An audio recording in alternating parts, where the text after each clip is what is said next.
السلام علیکم۔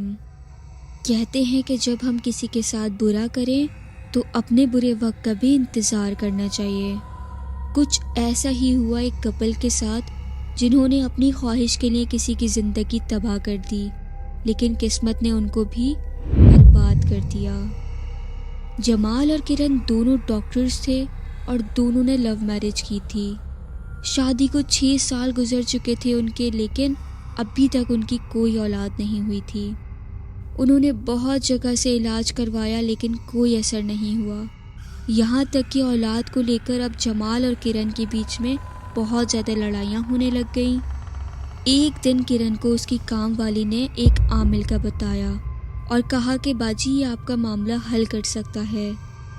کرن نے پہلے تو اس کی بات کو اگنور کیا کیونکہ وہ ایک ایجوکیشنل فیملی سے بلانگ کرتی تھی اور ان باتوں پہ بالکل یقین نہیں کرتی تھی، لیکن آخر کسی چیز کی کمی انسان کو کچھ بھی ایکسیپٹ کرنے پر مجبور کر دیتی ہے۔ کرن نے جمال کو اس عامل کے بارے میں بتایا، جمال نے بھی اس بارے میں رضامندی کا اظہار دکھایا۔ دونوں اگلے دن عامل کے پاس جاتے ہیں۔ وہ عامل جادو کرنے والا تھا۔ جمال نے پہلے اس کو دیکھ کے انکار کر دیا، لیکن کرن کے اصرار پر دونوں نے اس عامل کو اپنی مشکل بتائی۔ عامل نے کہا کہ آپ کے ہاں اولاد ہو جائے گی، لیکن اس کے لیے آپ دونوں کو ایک امتحان سے گزرنا ہوگا۔ کیسا امتحان؟ کرن نے پوچھا۔ عامل نے کہا کہ میں جو مانگوں گا تمہیں مجھے لا کر دینا ہوگا۔ جمال نے کہا کہ اس بات کا کیا یقین ہے کہ تم ہمارا مسئلہ حل کر دو گے؟ عامل نے بہت تکبر بھرے لہجے میں کہا، میرا کیا ہوا کام کوئی نہیں روک سکتا۔ کرنا یہ ہوگا کہ تم دونوں کو ایک کنواری لڑکی کا دل اور جگر لا کر مجھے دینا ہوگا۔ یہ سن کر جمال اٹھ کھڑا ہوا اور غصے میں وہاں سے باہر آ گیا۔ کرن اس کو سمجھانے لگ گئی کہ شاید ہماری خالی جھولی بھرنے کا یہی طریقہ ہے، لیکن جمال نے کہا کہ یہ غلط ہے، ہم ایسا کیسے کر سکتے ہیں؟ لیکن کرن پر تو جیسے شیطان حاوی ہو چکا تھا۔ اس نے جیسے تیسے کر کے جمال کو منا لیا اور دونوں نے عامل کو ہاں کر دی، اور اب دونوں گھر آ گئے تھے۔ دونوں اسی سوچ میں تھے کہ وہ کیسے کسی کنواری لڑکی کا دل اور جگر لا کر دیں گے، اور لائیں گے تو کہاں سے لائیں گے؟ ان کے اسی سوچ میں کچھ دن گزر گئے۔ اسی بیچ میں کرن کی دوست سونیا اس سے ملنے آئی۔ سونیا کالج میں پڑھتی تھی اور وہ بہت ہی شریف اور خوبصورت لڑکی تھی۔ کرن سونیا سے مل کر بہت زیادہ خوش ہوئی۔ ابھی کچھ دن گزرے تھے کہ کرن کے دماغ میں ایک بہت ہی خوفناک خیال آیا۔ اس نے سونیا کو اپنا شکار بنانے کا سوچ لیا تھا۔ اس نے جمال سے بات کری تو وہ بھی مان گیا۔ ایک رات کرن نے سونیا کو دودھ میں بے ہوشی کی دوا ملا کر پلا دی۔ جب سونیا نے وہ دودھ پی لیا تو دونوں میاں بیوی اس کو ایک دوسرے کمرے میں لے گئے، جہاں جا کر انہوں نے اس کو قتل کر دیا اور اس کا دل اور جگر نکال لیا، اور سونیا کی لاش کو گھر کے پیچھے لان میں دفنا دیا گیا۔ سونیا ان کے گھر اچانک آئی تھی۔ اس کے آنے کا کسی کو بھی پتہ نہیں تھا، اس لیے کوئی جانتا بھی نہیں تھا کہ وہ ان دونوں کے گھر گئی تھی۔ انہوں نے وہ دل اور جگر اس عامل کو دے دیے۔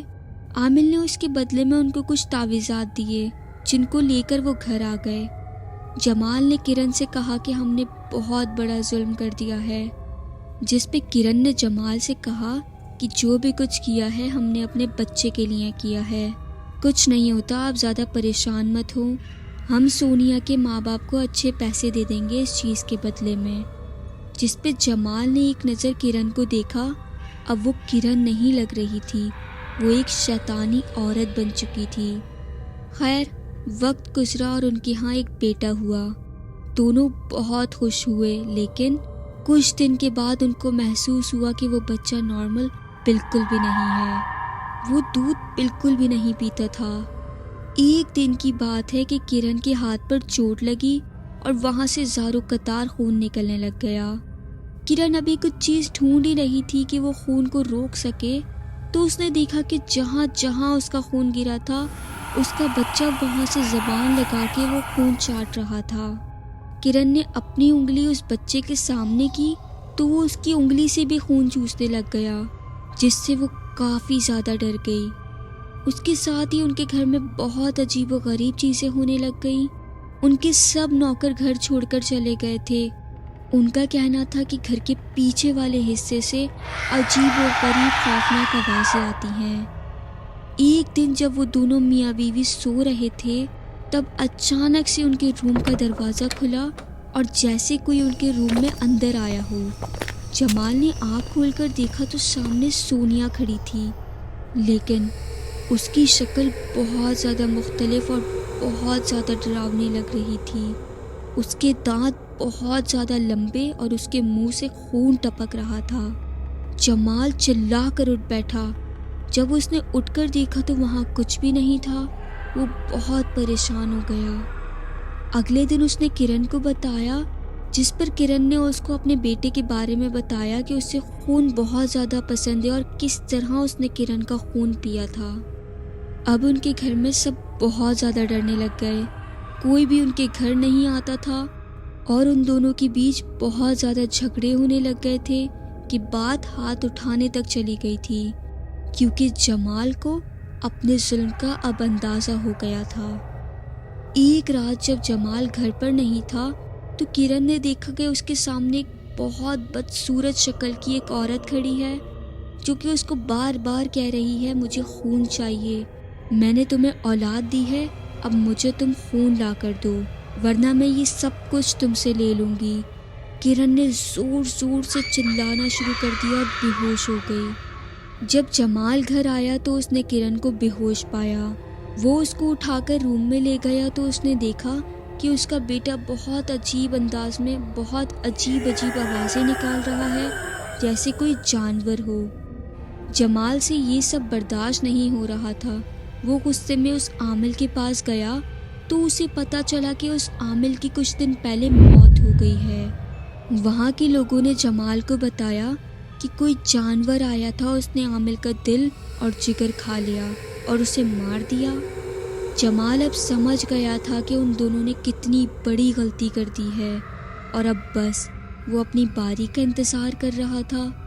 وہ اب سمجھ چکا تھا کہ جو گناہ ان دونوں نے کیا ہے وہ معافی کے قابل بالکل بھی نہیں ہے۔ جب وہ گھر آیا تو کرن دروازے پر بیٹھی تھی۔ اس کے پوچھنے پر جمال نے اس کو سارا عامل والا واقعہ بتایا، جس پر اس نے جمال کو اس عورت کا بتایا، جسے سن کر جمال کا شک اور خوف اور زیادہ بڑھ گیا۔ اس نے کہا کہ اب ہم اس گھر سے فوراً نکل جائیں گے کہیں اور۔ ابھی یہ بات وہ کر ہی رہے تھے کہ کرن نے عجیب انداز میں اس سے پوچھا، ہم جہاں بھی جائیں گے وہ ہمارے ساتھ ہی آئے گی؟ جس پر جمال نے کہا کون؟ تو کرن نے اشارہ کرتے ہوئے کہا کہ وہ۔